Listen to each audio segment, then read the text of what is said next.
जय सिया राम। श्रीमद् वाल्मीकि रामायण बालकांड 40वां सर्ग। ब्रह्मा जी का देवताओं को शांत करना और सगर पुत्रों का कपिल जी के रोष से भस्म होना।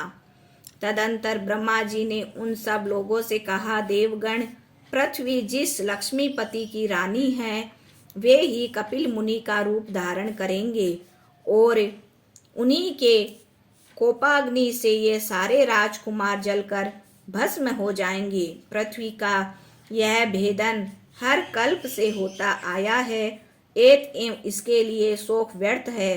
ब्रह्मा जी के इस वचनों से संतुष्ट होकर देवता जिस ढंग से आए थे उसी ढंग से चले गए। इधर सारी पृथ्वी खोद डालने के बाद भी जब उन्हें अश्व न मिला तो वे खाली लौटकर अपने पिता से बोले, पिताजी, सारी पृथ्वी खोद डालने के बाद भी हमें न तो अश्व ही मिला और न उसका चुराने वाला।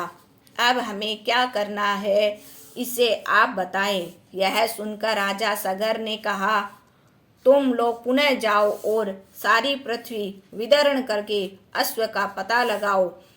अब अपने पिता की आज्ञा मानकर 60,000 राजकुमार रसातल की ओर बढ़े और रोष में भरकर सारी पृथ्वी खोदने लगे। इसी समय उन्हें भूतल को धारण किए हुए विरूपाक्ष नामक एक दिग्गज दिखाई दिया। श्री राम जिस समय वह महान दिग्गज थक कर अपना मस्तक इधर उधर हटाता था उस समय भूकंप होने लगता था। अब उस दिग्गज का सम्मान करते हुए वे फिर अपने काम में लग गए।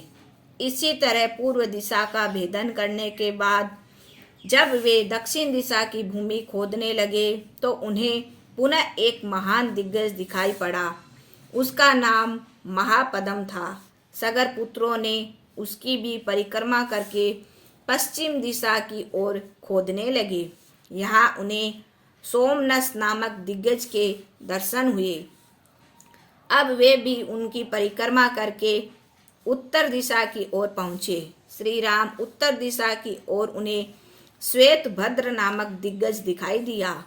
उसका भी कुशल समाचार पूछकर वे सब पूर्वोत्तर दिशा में गए और रोष पूर्वक वहाँ भी पृथ्वी खोदनी शुरू की।